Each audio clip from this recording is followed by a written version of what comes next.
arrivée à Ikambéré en 2017 et c'est l'assistante de l'hôpital Bichat qui m'a fait un mot et qui m'a envoyée vers cette association.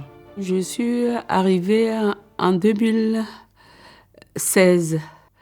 J'avais un peu froid parce que j'étais malade. Je frappe les portes d'Ikambéré, brisées dans tous les sens. Brisée déjà dans mon corps parce que malade.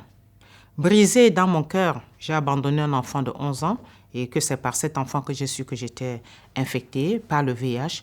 Brisée dans ma tête parce que j'étais en train d'aller dans un monde où je ne connais pas, je peux dire à l'inconnu. C'était fini pour moi. Parce que cette maladie, quand tu as ça, d'abord au pays, j'étais rejetée. On ne m'a pas expliqué sur les analyses. Je suis allée voir mon médecin. Il m'a expédié celui-là aussi. Et vous savez, heureusement qu'il y avait un autre médecin qui a tout entendu, parce que je partais au suicide. Hein. Je n'avais plus d'espoir. Je me disais que je n'avais plus d'espoir de vivre. Mais arrivé à Ikambéré, avec l'accueil, avec tout ce que j'ai eu à Ikambéré, mais voici, je vis là. Je vis.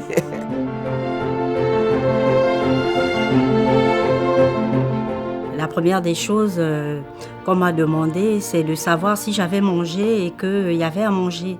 Que de suite, je devais me sentir à l'aise. Ils m'ont reçu, j'ai commencé à pleurer. Ils m'ont calmée, franchement. Ils m'ont dit, bon, tu viens. Quand tu viens, tu écris ton nom. Et comme je ne savais pas lire, on m'a dit de faire l'alphabétisation. Donc, on fait l'alphabétisation ici. Voilà, ils m'ont formée. Ils m'ont appris à parler.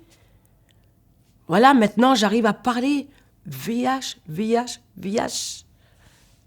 J'arrive à le parler correctement. Et qu'avant, je le parlais trop mal.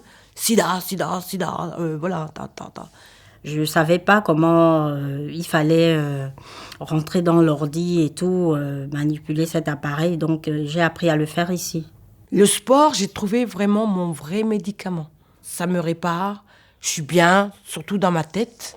Il y a la couture, il y a la coiffure ici, il y a l'esthétique.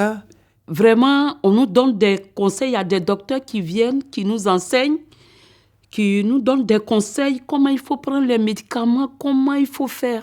Donc, admettons, je suis chez moi, hop, direction Ikambéré.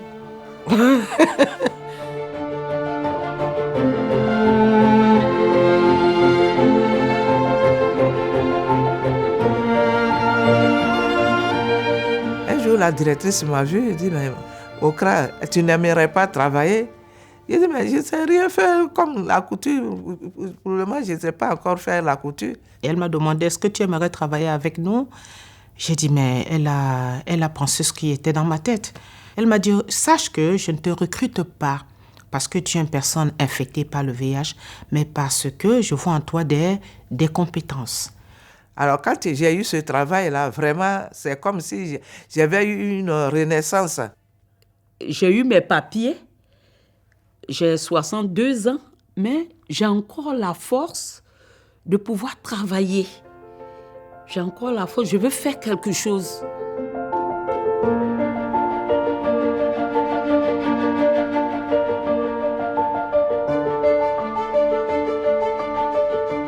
On nous fait savoir aujourd'hui que celui qui vit avec le VIH, qui prend bien son traitement, qui a une bonne hygiène de vie, voit une bonne qualité de vie, son espérance de vie est pareille que l'espérance de vie de la population générale. C'est vrai, c'est-à-dire vivre avec le VIH.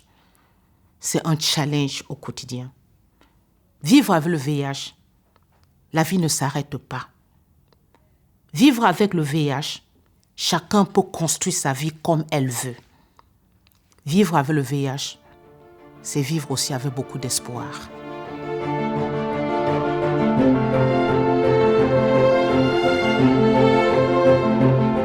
Sida, ce n'est plus mon problème, ça. Ta vie, tu vas retrouver ta vie ici. Ikambéré donne la vie. Plus que ce qu'on avait même. Pour mes enfants, ils sont fiers de moi. Quand je marche maintenant, je fais les courses, j'apprends à lire, j'apprends à me battre, m'insérer dans la société. Ils ont dit, mais maman, mais dis donc, tu as changé. Regarde comment tu es devenue belle. En un mot, c'est ma maison. C'est ma maison. C'est tout.